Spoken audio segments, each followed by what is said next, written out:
नमस्कार दोस्तों, मैं सत्यम मिश्रा आप सभी का टेक लर्नर्स के यूट्यूब चैनल पे स्वागत और अभिनंदन करता हूं। आज ईवीएस का प्रैक्टिस सेट नंबर 1 है दोस्तों, जो कि आपका ईवीएस चाहे आप बीपीएससी के थ्रू एग्जाम देने जा रहे हो या आपका सीटेट का एग्जाम हो दोस्तों, सबके लिए महत्वपूर्ण क्लास है। ठीक है, चलिए स्टार्ट करते हैं आज की क्लास का पहला प्रश्न। दोस्तों आपको सिर्फ एक काम करना है, चैनल को सब्सक्राइब करना है और वीडियो को शेयर करना है। ठीक है, बाकी उसके बाद आपको मेरी जो क्लासेस हैं वो फ्री में आपके लिए उपलब्ध रहेंगी। तो चलिए स्टार्ट करते हैं आज की क्लास का पहला प्रश्न। दोस्तों यहाँ पे आपके सामने पहला प्रश्न आ चुका है। देखिए क्या पूछ रहा है पहला प्रश्न। कह रहा है कि दुर्गा एक गांव में रहती है और ईंधन के रूप में लकड़ी या गोईठे का उपयोग करके चूल्हे या मिट्टी के बर्तन में खाना बनाती है। वह पिछले 3 महीनों से गंभीर खांसी से पीड़ित है। तो इसका कारण क्या हो सकता है? जलने वाले ऑप्शन एक दे रखा है कि जलने वाले ईंधन से उत्पन्न कार्बन मोनोऑक्साइड उसके श्वसन तंत्र में जमा हो सकती है। ऑप्शन सेकंड है कि ईंधन जलने से उत्पन्न कालिख उसके श्वसन तंत्र में जमा हो सकती है, या ईंधन के जलने से पैदा होने वाला धुआं उसकी एलर्जी का कारण हो सकता है। वृद्धावस्था और उसकी झोपड़ी के अंदर और बाहर का प्रदूषण। तो दुर्गा क्या है, एक गांव में रहती है जो कि प्रायः या कह सकते हैं कि ईंधन के रूप में लकड़ी या गोईठे का उपयोग करके चूल्हे पे, मिट्टी का जो चूल्हा है उस पे खाना पकाती है और पिछले 3 महीनों से उसे गंभीर क्या आ रहा है, खांसी से वो पीड़ित है। इसका कारण दोस्तों क्या हो सकता है? जलने वाले ईंधन से उत्पन्न कार्बन मोनोऑक्साइड जो है उसकी श्वसन नली में जाके जमा हो गया है, या कह सकते हैं कि ईंधन जलने से उत्पन्न कालिख उसके श्वसन तंत्र में जाके जमा हो गई है, इस कारण से उसे ऐसी प्रॉब्लम है। तो इस प्रश्न का जो राइट जवाब होगा वो ऑप्शन नंबर सेकंड इसका राइट जवाब हो जाएगा। ठीक है दोस्तों, चलिए अगले प्रश्न पे चलते हैं। प्रश्न संख्या 2 है। यहां पे आपके सामने प्रश्न संख्या 2 आ चुका है। पूछ रहा है कि तारों का रंग किस पर निर्भर करता है। जो तारे होते हैं उसका जो रंग होता है वो किस पे निर्भर करता है, या उसका कलर जो होता है किस पे निर्भर करता है? उसके तापमान पर, उनके दाब पर, उनकी आयु पर, या सौर मंडल से उनकी दूरी पर। तो तारे जो होते हैं दोस्तों, तारे टिमटिमाते रहते हैं दोस्तों, और उनके जो रंग होता है किस पर निर्भर करता है? उनके तापमान पर निर्भर करता है। ठीक है दोस्तों, बहुत ही अच्छा प्रश्न है आपकी परीक्षा के दृष्टि से। जो तारे होते हैं उनका रंग किस पर निर्भर करता है? उसके तापमान पे। तो इस प्रश्न का राइट जवाब ऑप्शन नंबर फर्स्ट हो जाएगा। चलिए दोस्तों अगले प्रश्न में चलते हैं। प्रश्न संख्या 3 है। सभी प्रश्न दोस्तों आपके एग्जाम के लिए, चाहे सीटेट हो या ऑल टीचिंग एग्जाम्स के लिए महत्वपूर्ण क्लास है। प्रश्न संख्या 3 है कि बच्चों को भ्रमण पर ले जाना चाहिए क्योंकि। ऑप्शन 1 है बच्चे भ्रमण का आनंद लेते हैं, इससे बच्चे खुशी महसूस करते हैं। ऑप्शन थर्ड है भ्रमण के दौरान बच्चे शोर नहीं करते, या ऑप्शन 4 है इससे बच्चे ज्यादा सीखते हैं। तो दोस्तों आपको बता दें कि बच्चों को भ्रमण पर क्यों ले जाना चाहिए। सबसे बड़ा रीजन है कि बच्चे जो हैं उनको भ्रमण क्यों करवाना चाहिए। भ्रमण करने से बच्चे जो होते हैं ज्यादा सीखते हैं। कहीं कहीं कोई चीज देखते हैं तो उनके मन में जिज्ञासा होती है किसी चीज को जानने के लिए। जितना बच्चे भ्रमण करेंगे उतना लोगों के साथ जुड़ेंगे या सामूहिक होंगे, और उनका जो ज्ञान है उसका भी विस्तार होगा। ठीक है, तो इस प्रश्न का राइट जवाब क्या हो जाएगा? ऑप्शन नंबर 4 इसका राइट जवाब होगा। चलिए आगे चलते हैं। प्रश्न संख्या 4 है। कह रहा है कि नीली क्रांति से संबंधित है अंतरिक्ष अनुसंधान से, पेयजल से, या मुर्गी पालन से, या मत्स्य पालन से। तो नीली क्रांति का संबंध दोस्तों किससे है? नीली क्रांति का संबंध जो है मछली पालन से है। इसी प्रकार कभी कभी पूछ लेता है कि भूरी क्रांति का संबंध किससे है? तो भूरी क्रांति जो है वो उर्वरक से संबंधित है, और श्वेत क्रांति जो है वो दुग्ध उत्पादन से संबंधित है। ठीक है, चलिए आगे चलते हैं। प्रश्न संख्या नेक्स्ट पे प्रश्न संख्या 5 है दोस्तों। कह रहा है कि ईवीएस कक्षा में सरल प्रयोग और प्रदर्शन का उपयोग के लिए किया जा सकता है। ईवीएस की कक्षा में सरल प्रयोग और प्रदर्शन का प्रयोग किसके लिए किया सकता है? ऑप्शन 1 है बच्चों को स्वयं सीखने में सक्षम बनाने और उनके अवलोकन को तेज करने के लिए। ऑप्शन सेकंड है कि जो बड़ी कक्षा में किया जा रहा है उसका पालन करने के लिए। या ऑप्शन थर्ड है छात्रों द्वारा पूछे गए प्रश्नों के आधार पर विचारों पर चर्चा करने, अवलोकनों को संग्रहित करने और उनका विश्लेषण करने। या ऑप्शन 4 है कक्षा में अनुशासन सुनिश्चित बनाए रखने और छात्रों को नियंत्रित करने के लिए। तो ईवीएस की कक्षा में सरल प्रयोग एवं प्रदर्शन का उपयोग इसलिए किया जाता है ताकि छात्र जो है प्रश्नों पे आधारित जो है अपना जो, देखिए दोस्तों सबसे बड़ी बात ये होती है कि अगर कोई भी प्रश्न आपका यहाँ पे दिया है और उसमें बच्चा जो है उसको प्रमुख माना जाए या उसको प्रमुखता दी जाए, तो वही उस प्रश्न का राइट जवाब हो जाएगा। तो इसमें एक ऑप्शन नंबर 1 दे रखा है कि बच्चों में स्वयं में सीखने के सक्षम बनाने के लिए और उनके अवलोकन कौशल को तेज करने के लिए। ठीक है, तो स्वयं बच्चों को सीखने में सक्षम बनाने के लिए बहुत ही मस्त प्रश्न है दोस्तों। इस प्रश्न का राइट जवाब ऑप्शन नंबर 1 हो जाएगा। चलिए आगे चलते हैं, प्रश्न संख्या 6 देखते हैं। 6वां प्रश्न आपके सामने आ चुका है। कह रहा है कि निम्नलिखित में से कौन जम्मू कश्मीर के पड़ोसी राज्य हैं? हिमाचल प्रदेश, पंजाब। ऑप्शन सेकंड है हिमाचल प्रदेश, उत्तर प्रदेश। ऑप्शन थर्ड है उत्तराखंड एवं राजस्थान। ऑप्शन 4 है कि हिमाचल प्रदेश या उत्तराखंड। तो निम्नलिखित में से जम्मू और कश्मीर के जो पड़ोसी राज्य हैं वो क्या हैं? हिमाचल प्रदेश और पंजाब जो है जम्मू कश्मीर के पड़ोसी राज्य हैं। तो इस प्रश्न का राइट जवाब ऑप्शन नंबर 1 हो जाएगा।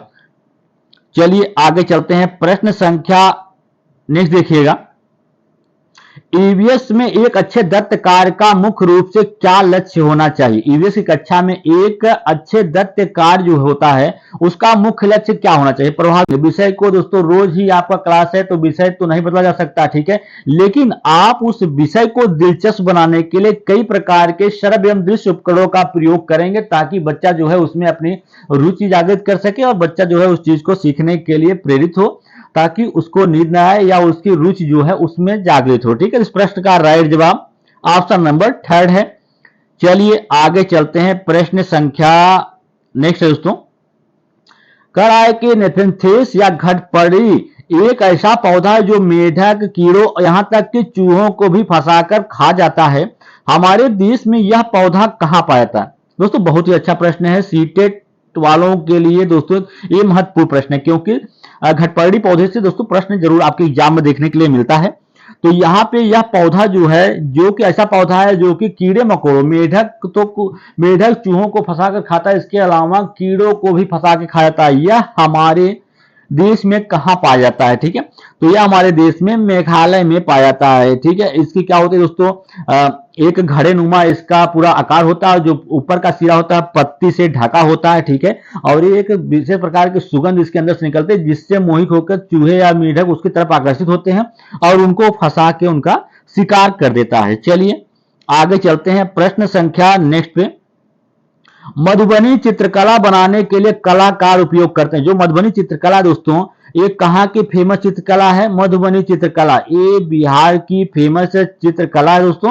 और इसमें क्या करते हैं, जो चित्रकला बनाने के लिए जो कलाकार होते हैं वो किस चीज का उपयोग करते हैं? ऑप्शन 1 है विशेष रूप से बनाए गए पोस्टर रंग का, या बहुत अच्छी गुणवत्ता के फाइबर रंग का, या चांदी और सोने को घोलकर बनाया गया रंग, या ऑप्शन 4 है चावल के पाउडर का रंगीन। दोस्तों बिल्कुल सही बात है कि मधुबनी चित्रकला जो है बिहार की एक पेंटिंग है दोस्तों, और इसमें क्या करते हैं जो कलाकार होते हैं चावल का रंगीन घोल बनाते हैं और उसी की सहायता से दीवारों पर विभिन्न प्रकार के चित्र बनाते हैं। तो इस प्रश्न का राइट जवाब ऑप्शन नंबर 4 हो जाएगा। चलिए आगे चलते हैं, प्रश्न संख्या नेक्स्ट है दोस्तों। कह रहा है कि बीज के अंकुरण की अवधारणा को किसके द्वारा सबसे अच्छे तरीके से पढ़ाया जा सकता है? दोस्तों पढ़ाया जा सकता है, ऑप्शन 1 है कि अंकुरित बीज को कक्षा में दिखाना और अंकुरण की प्रक्रिया को समझाना। ऑप्शन सेकंड है बोर्ड पर चित्र के माध्यम से अंकुरण के चरणों को प्रस्तुत करना, या ऑप्शन थर्ड है कि बीज अंकुरण की तस्वीरें दिखाना, या छात्रों को बीज बोने की एक गतिविधि करने के लिए एवं विभिन्न चरणों का अवलोकन करने के लिए और उनका चित्रण करने के लिए कहना। बिल्कुल सही दोस्तों, इस प्रश्न का जो राइट जवाब होगा वो ऑप्शन नंबर 4 होगा, क्योंकि सिर्फ बच्चों को बीज अंकुरण का जो चित्र है उसको दिखा देने से बच्चे उस चीज को सीख नहीं सकते हैं। ठीक है, अच्छे तरीके से, या बोर्ड पर चित्र बना देना कि अंकुरण इस तरीके से होता है, तब भी वो सीख नहीं सकते हैं। ठीक है, या ऑप्शन 4 जो है वही राइट होगा, क्योंकि छात्रों को बीज बोने की जो गतिविधि है उसमें शामिल करना या उसके विभिन्न चरणों का अवलोकन करना और उनका चित्रण करने के लिए अगर आप कहेंगे तो सारी चीजों में इन्वॉल्व होंगे या प्रत्यक्ष रूप से उस चीज को देखेंगे तो आसानी से उस चीज को सीख सकते हैं। ठीक है, तो इस प्रश्न का राइट जवाब ऑप्शन नंबर 4 है। चलिए आगे चलते हैं, प्रश्न संख्या नेक्स्ट है। कह रहा है कि एक ही फसल को बार बार उगाना और सारे रसायनों का उपयोग करना मिट्टी को बनाता है। दोस्तों मिट्टी का एक क्षेत्र है यहाँ पे एक क्षेत्र है, इसमें विभिन्न प्रकार की फसलें न बो के एक ही प्रकार की फसल उगाया जाता है और उस फसल को पैदा करने के लिए इसमें विभिन्न प्रकार के रसायनों का उपयोग किया जाता है। और ऐसा करने से दोस्तों एक समय ऐसा आएगा कि जो मिट्टी है उसमें जो उर्वरा शक्ति है एकदम तरीके से समाप्त हो जाएगी। कहने का मतलब है वो मिट्टी जो है आपकी बंजर हो जाएगी, उसमें किसी भी प्रकार का फसल या खेती करना असंभव हो जाएगा। ठीक है, तो इस मिट्टी को क्या बनाता है, मिट्टी को अनउपजाऊ बनाता है। चलिए आगे चलते हैं, प्रश्न संख्या नेक्स्ट है, कह रहा है कि बाघ के बारे में निम्नलिखित में से कौन सा कथन गलत है। दोस्तों बाघ एनिमल्स से भी बेस आपके एग्जाम में अक्सर प्रश्न पूछे जाते हैं, ठीक है, जानवरों के ऊपर। ठीक है, इसमें बाघ के बारे में निम्नलिखित में से कौन सा कथन गलत है, इसमें सही नहीं पूछ रहा है दोस्तों, गलत पूछ रहा है। इस चीज को ठीक कर लीजिएगा, ठीक है, क्योंकि अब आपका जो पेपर है वो ऑफलाइन होगा, आपके सामने होगा, और अगर आपको इस टाइप प्रश्न दिखे जहां पे गलत या नहीं हो, उस चीज को अंडरलाइन करके ही आप प्रश्न को सॉल्व करिएगा या उसका आंसर दीजिएगा। कथन एक है कि इसके शरीर पर पीली और काली धारियां होती हैं। बिल्कुल सही दोस्तों, जो बाघ होता है उसके शरीर पे पीली और काली धारियां होती हैं, आप भी देखे होंगे। ठीक है, अगर नहीं देखे होंगे प्रत्यक्ष रूप में तो टीवी वगैरह में दोस्तों जरूर देखे होंगे। ठीक है, इसका कथन सेकंड क्या है कि अपने मोछों की सहायता से अच्छे शिकार का पता लगाता है। बिल्कुल सही दोस्तों, अपने शिकार का पता लगाने के लिए जिसको मोछे होते हैं, जिससे मुंह होता है उसके दोनों तरफ दोस्तों बाल निकले होते हैं, उसी को मोछ कहता है और इसकी सहायता से वो अपने शिकार का पता करते हैं। ठीक है, कथन सी दे रखा है कि अंधेरे में इसकी आंखों की रोशनी जो होती है मनुष्य से 4 गुना होती है। दोस्तों जी नहीं, 4 गुना नहीं बल्कि कितने होते हैं, 6 गुना होती हैं।